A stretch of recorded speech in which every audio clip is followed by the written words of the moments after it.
ain't nobody like the way she lie, no.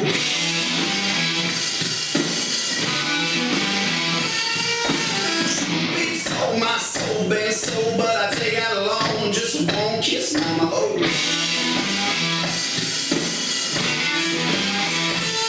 She's an angel, she's a soul, from my Tennessee road.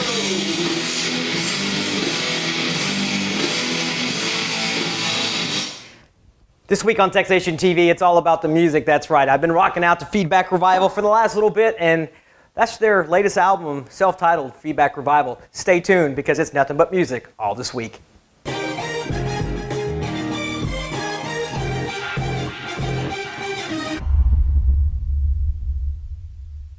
Hi and welcome to txTNationTV. My name is Rusty G, and this week it's obviously all about the music, as I said there in the intro. Yes, that's one of my favorite bands right now, Feedback Revival. Check it out, download the latest album, self-titled. You can check it out on Amazon and iTunes as well. Great stuff.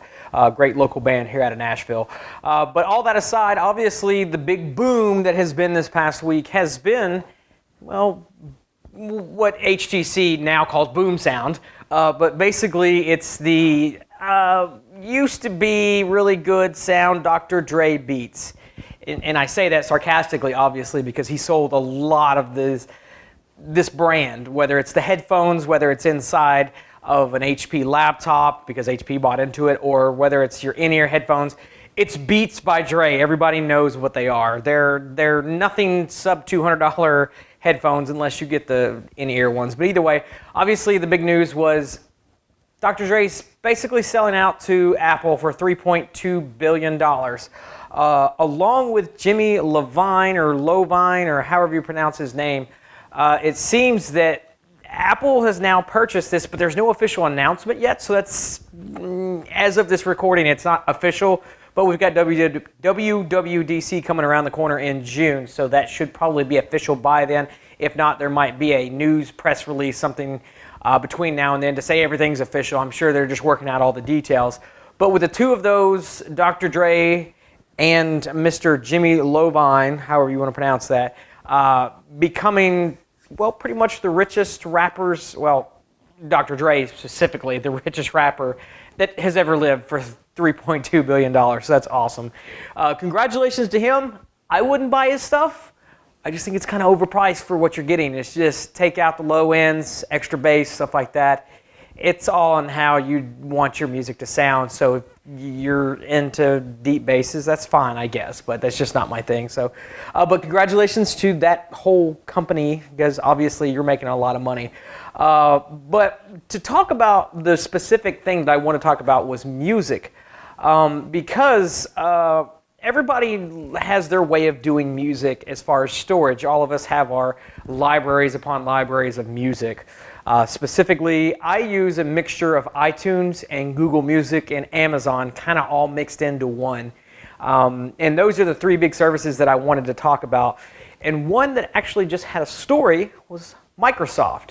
If you know anything about Microsoft, they really haven't been doing much in the music realm because of with Xbox Music and stuff like that. There's not much. There's a lot to be desired there. So a lot of things need to be fixed. And I think Microsoft is going in the right direction finally.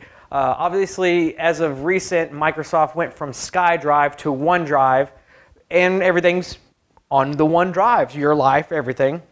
And if you're lucky, like myself, who got the free 25 gigabytes back in the day, which back then nobody ever thought we'd ever fill up, but 25 gigabytes is pretty light in comparison to what's out there now. But if you want, everything in that OneDrive, you can have it that way.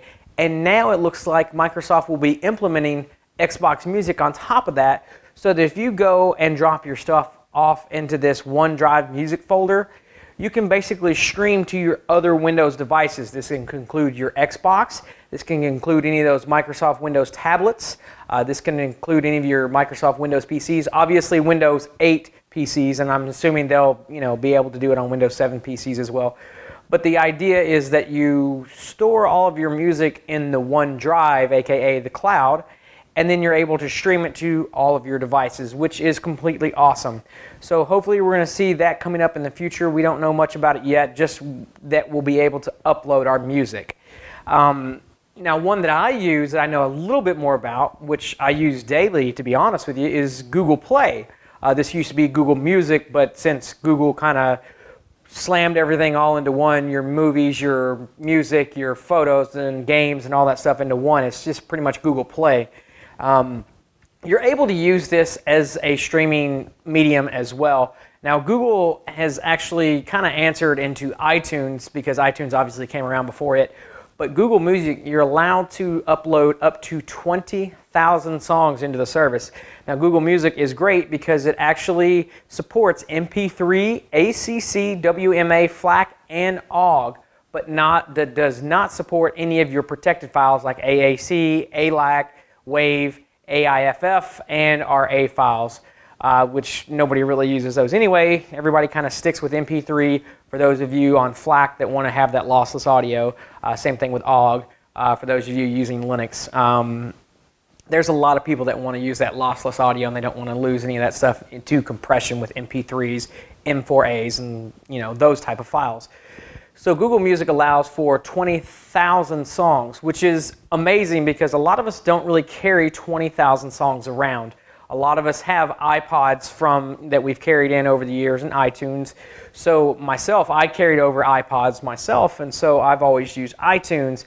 Never really got into the Windows Media Player, but Google Music can scan Windows Media Player files if you want and add those in, or a particular folder if you want to have all of those uploaded.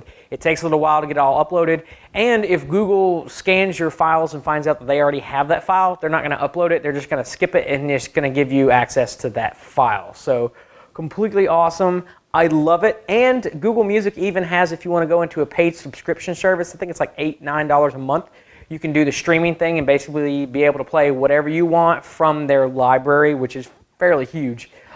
So check it out if you're on the Android side of things. Download the Google Play. I think it might be called Google Music, but it's the one with the orange headphones. Yeah, that one right there. So I've been using it for a pretty long time. It's basically the answer to iTunes. iTunes is obviously almost industry standard across the board since like the late 90s, early 2000s, or 2001 when the iPod was introduced.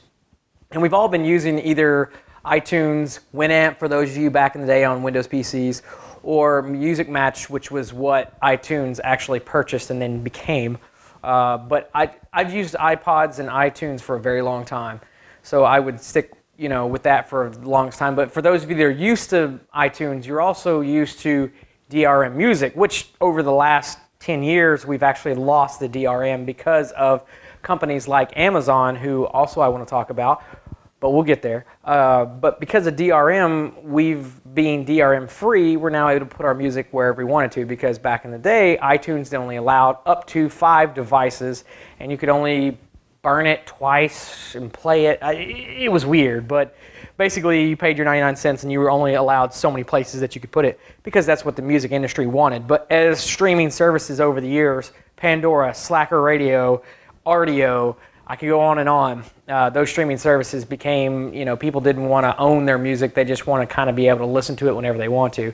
I didn't really want to get into the streaming services because I don't get into that as much. I get more into me owning my music and being able to play it whenever I want and being my own DJ. So, but if you've used iTunes before, obviously you know what's there, mostly M4A. You can change that to MP3. But iTunes also, pretty much just like Google Play, has a subscription service for $25. I think it's $25 a year. $24.99. With iCloud, you can actually stream all of your music through that just as well. And same thing with iTunes. They'll match your library. If you have something that you did not purchase, let's say you bought a physical CD and you wanted to put it into iCloud and they scan the MP3 file and it's already in iCloud, they're just going to basically let you stream that song. So that's pretty cool. So you're looking at $8 to $9 a month versus with Google Play versus $25 a year. If you're in the iPod, iPad, iPhone world, that probably be a good deal for you. So I've never used the iTunes Match service, so I don't know. I can't say much to it. But they also have iTunes Radio, which is basically pre-selected songs that go into a mix, and I'm sure there's ads. I've never used iTunes Radio either, so I couldn't tell anything about it. And then the other one that I use is Amazon, and Amazon Cloud, which is great because you get 5 gigs free of storage.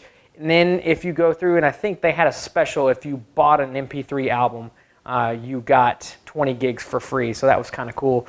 And basically they do the same thing if you have a song that they already have. They're, basically the same thing all of them are doing.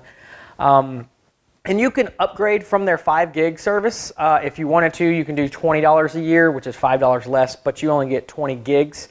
So it's kind of their, but take a look at their Cloud Player service. It plays across all devices. Yeah, you see that there? Yeah, and the great thing about that is because you can do the same thing pretty much as Google Play does, you're able to play your music on multiple devices, whether it's a PC, whether it's a Mac. It's basically playing it from the web through their Cloud Player service, and they use their A3 service, which makes it supposedly faster to stream or whatever. So Amazon's been around for quite a while. Google Play's been around for quite a while. And iTunes, obviously, other than Windows Media Player and Winamp and things like that were out longer, much before. Basically, it's the same service. It just kind of depends on what you want. Me specifically, how I integrate those 3 is actually kind of cool because what I have is Google Music that scans my library, which is my iTunes library that I've had for years. And it will automatically upload songs that I add. So if I rip a CD and I pull it into my iTunes library, I'm able to put it on my old iPod. I can even put it on my iPod Nano if I want, or, like I said, my old iPod, or now, I guess, iPad, which I'm actually using the iPad for movies, not so much music. But I can put, music pretty much any one of those devices. And then Google Music scans my library and says, oh, you've got new music, and it goes right into my library, which is great because then I can pull it up on my Android device. As long as I'm the one ripping the CD or I'm purchasing an unprotected MP3 file, which I don't know if the DRM-free ones from iTunes are quote-unquote DRM-free. They may or may not be. I haven't purchased an iTunes song and I can't remember when. And this is where Amazon comes in. Amazon, I purchase my music through them because once I get it into their cloud drive, they don't charge me for that. They just charge me a song for that, not so much megabytes or anything like that. So I'm able to purchase a song on Amazon on my phone, which allows me to download it directly, and then Google Music scans my local library on my phone and then sends it right back up to the cloud so that later when I come back to my laptop, it'll download right back. So my music is always in sync, either in iTunes or on my phone, and vice versa. It kind of goes back and forth. So I use a combination of all 3. Tell me your thoughts below on how you take care of your music. Do you do RDO? Do you do Slacker Radio? Do you do Pandora? Do you do Spotify?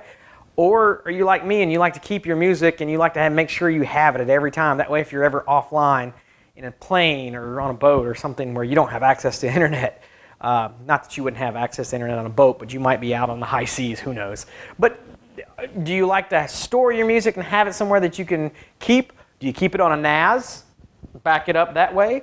Or do you not care and you just go with the streaming services like Pandora, Slacker, all those that I mentioned? Tell me what you think below. That's pretty much how I do it. If you have any questions, comments, concerns about hey, Rusty, how do I do this if I want to do this and that with my music? I've been in music is kind of like my secondary life. I have thousands upon thousands of songs. Not 20,000 yet because I haven't filled my Google Play maximum, so I haven't reached that yet. But I do have 120 gigabyte iPod, and then I have 128 gigabyte iPad, so I plan on filling up those fairly quickly. I just haven't filled them both up just yet. But if you have questions, comments, concerns, leave below. Tell me how you store your music. How do you keep up with it? How do you manage it? Do you keep up with tags? All that stuff. Always follow us online, though. You can find us on Facebook, facebook.com/txTNationTV. You can find us on Twitter, twitter.com/txtNationTV. You can find us on G+, gplus.to/txtNationTV. All things Text Nation, you go to txtnation.tv. You can find me. I'm at RustyG on Twitter. And if you always want to hit me up via email, you don't do all the social media stuff, I'm plain old email, rusty@txtNation.tv. I'll be more than glad to answer your questions there. Or if you just want to leave comments below, please like, subscribe, share, do whatever it is. Tell me again, like I said, how do you manage your music? We'll see you again for the next episode. Thanks, guys, for subscribing. Keep sharing, keep liking, keep loving, and spread the word.